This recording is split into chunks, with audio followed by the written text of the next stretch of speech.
ainoastaan sitä, mä en enää muista, se ei menekaan ihan kaksinkertaisesti. Se on tällä hetkellä, siis kyllä tietysti se on selvää, että siis jatkossa metani on samanlainen. Mutta tällä hetkellä, niin se on, olisiko se 2/3 siitä, mitä hiilidioksidia. Ja kokonaisuudessaan. mitä? Kokonaisuudessaan se vaikuttaa. Joo, tällä hetkellä. No, mutta tää on... Mä en osaa muuta kuin referoida tässä sitä artikkelia, jonka olen lukenut. Ja siitä tiedän kyllä, että se tutkijat on hulluudessa. Hauskaa, että tulee kommentteja, kun mä en pysty vastaamaan. Tässä edelleenkin tätä meidän ennustushommaa. Sanoin, että me ennustamme säätä 100 vuoden päähän. Tästä esimerkiksi suomalainen professori kirjoitti tieteellisten seuran valtuuskunnan lehdessä nimeltä Tieteessä tapahtuvat äärimmäisen tieteellistä, niin se sanoi, että ei 100 vuoden päähän voi säätä ennustaa. Oikeastaan se siinä oli. Mutta se oli, ne ensin määritteli, mikä on ilmasta ja sää, sitten sanoi, että ei säätä voi ennustaa. Runtas saman tien kaikki muutkin on. Mä en itse asiassa tiedä, mistä tällä hetkellä se sääennustaminen alkaa. Mutta siellä on kyllä tapauksia, joissa on aloitettu esimerkiksi säätilasta, joka oli noin 1000 vuotta sitten. Siis siellä lämpökauden aikana. Sitten säätilasta, joka oli vuonna 1750. Ja säätilasta, joka oli vuonna 1850, jolloin tää lähti tämä hiilidioksidimäärä voimakkaaseen kasvuun. Eihän meillä sieltä ole säätiloja. Siellä on sitten otettu joku mukamas säätila. Joskus se voi olla aika lahteet ja joskus se on joku tämän päivän säätila ja sijoitetaan se sinne. Ja siitä lähdetään sitten laskemaan. Tunti tunnilta eteenpäin nostetaan säätila. Meillä on jopa yksi semmoinen keskus, joka pitää koko ajan huolta siitä, että heidän sääennustusmallinsa on täsmälleen sama kuin ilmastomalli. Et todella kun tehdään ilmastolaskuja, niin käytetään sitä sääennustusmallia, jota he muutenkin käyttävät sääennustamisessa. Tässä niitä sääennusteita nyt sitten on. Tässä on 20 keskuksen tekemä sääennuste. Nyt kun mä en muista näitä päästöskenaarioita, jollakin tulevaisuuden päästä. Ja niin kuin näette, niin ei yksikään keskus ole kenenkään kanssa samaa mieltä tulevista säistä. Joskus voi olla hyvin kylmää. Joku taas pitää pitkään lämpimänä, täältähän niitä ei erota.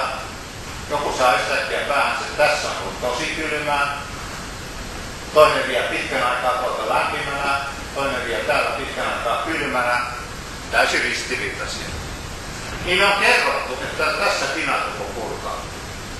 Et sen ne on saanut, mutta mitään lämpötilatietoja ne ei ole saanut käyttöönsä.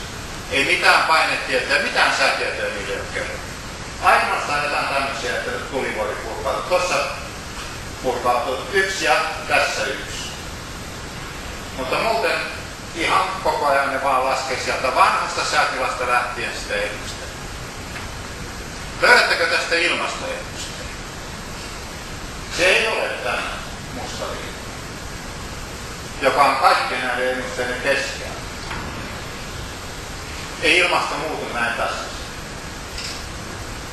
Nehän professorit, jotka sanoo, että se on viime aikoina kauheasti jäättynyt, niin nehän nimenomaan uskoo siihen, että se muuttuu tasaiseen. Se ei muutu. Ilmastoennuste on koko tämä roska, mikä tässä näkyy. Ilmastoennuste on tämä putki. Kaikkien näiden keskusten sääennusteet, lähtien sieltä jostain hyvin muinaisesta ajasta, ne osuu samaan putkeen. Ja se putki on se meidän ilmastoennuste. Keskimääräinen lämpötila on tämä, ja sen ympärillä meidän ennusteen mukaan lämpötila voi vaihdella aika mielivaltaisesti. Siellä on satunnaistekijä. Jos otetaan nyt tämä vuosi 1988, tuossa ei ole pystynyt ennustamaan sitä huippua sinne yksin. Ja lähdetään tästä laskemaan alaspäin. Mitä se nyt oli laskenut 0,3 astetta tai jotain sellaista. Siellähän se on putken sisällä. Yksikään meteorologi ei ollut millään tavalla hermostunut tästä, että se lämpötila olisi laskenut. Se on tärkeää, että se pysyy siellä putken sisällä. Mutta jos silloin vuonna 1998 se olisi lähtenyt nousemaan, niin kuin nämä kriitikot sanoivat, että se olisi pitänyt nousta, niin silloin me oltaisiin hermostuneet. Lämpötila lähtikin kasvamaan, vaikka me oltiin ennustettu, että se kasvaa. Olisi nämä ihmetelleet sitä, mutta siis se olisi mennyt putken ulkopuolella. Meidän ratkaiseva kohta on se, että se pysyy tässä putkessa. Ja me ennustetaan sitä. Mä toivon, että tässä jollakin tavalla tulee kerron se, millä tavalla maalikot katsoo näitä käyviä ja millä tavalla me. Me emme siis hae niitä, me emme päättele mitään niistä havainnoista. Me saa mennä miten vaan. Ainoa mikä on kiinnostavaa, onko ne havainnot täällä putkissa meillä. Sitten on tietysti valtava määrä detaljeja, että sulaako jäämeri niin kuin me ollaan ennustettu enää täysin. Tämä on se keskittäinen. Näkisti ne on tulivuorokin tuolla. Se ennustettiin se etukäteen, että näin siinä käy. Siitähän on tavattomasti aika havainnut, että se on sen takia. Tässä on sitten lisää tätä putkiajattelua. Tässä on se vanha putki. Mä en tiedä miksi se on tuolla leveämpi. Sitten tässä kapeampi. Tuossa näkyy se 198. Putken ulkopuolelle saa mennä. Tämä putki on tämmöinen, että mitä todennäköisemmin ilmasto tulee olemaan sen putken sisällä. Mutta se voi hyppiä sitten tuolla se meni ulos. Näin se putki jatkuu. Tämä sininen johtuu siitä, että vähitellen nämä mallit rupeaa olemaan eri mieltä siitä, mihin se putken pitää mennä.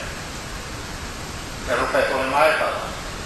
Nämä vihreät johtuvat siitä, että kuvitellaan, että ollaan epävarmoja siitä, että minkälaiset päästöt tulee olemaan. Nämä vihreät kuvaa siis ihmisen toiminnan arvioinnin epävarmaa.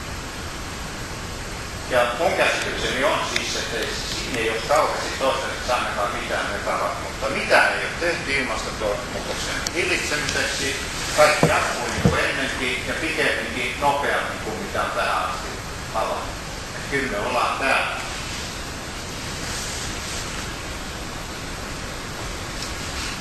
Mun oma arvioni tällä hetkellä, mutta tämä on tietysti vaan pelkkää spekulaatiota, on, että me täytettäisiin 4 asteessa.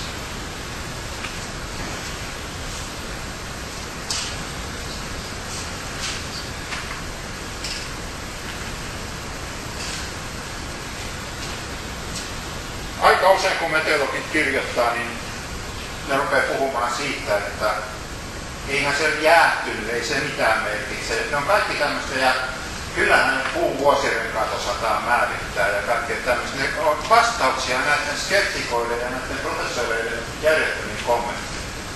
Oikeasti poliitikoille pitäisi puhua ihan toisista asioista, eli siitä, mikä se ennuste on, mikä sitten. Ja tässä mä näytän nyt yhden. Ja tässä ei haittaa ollenkaan se, että tämä on vanha. Tässä ennusteet lähtee vuodesta 80. Täällä on se, mitä oli havaittu, ja täällä on se, mitä tulee. Ja tässä on nämä 4 eri vaihtoehtoa, mitä siellä nyt sitten käytettiin. Isot päästöt, joka on siis se toteuttava, ja sitten nämä kuvitellut pienet päästöt, joka on ihan hyvin optimistista.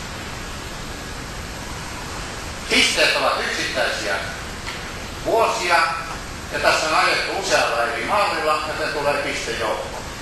Havainnosta tietysti on vain kultakin vuodelta yksi ainoa. Näkyy, että havainnot yhteen. Tämän kuvan erikoisuus on se, että tämä on tarkoitettu Suomeen. Tämä kuva nattatiloja on Suomessa. Ja ennusteet lähti vuodesta 80. Ja näyttää, mikä se idea on, siis kyllä kylmiä vuosia voi olla tuolla. Mutta ei koskaan. Tai erittäin epätodennäköisesti näin. Kyllä lämpimiä vuosia voi olla tulevaisuudessa, mutta silloin ne on kylmiä.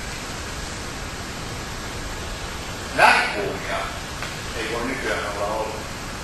Tai nykyään ollaan sitten jo tossa. Mutta ei me päästä toivoksi. Ja se sanoma, minkä mä panisin tästä niille poliitikoille, jos ei tämä olette se huomioon. Päästövähennykset Siis nämä skenaariot.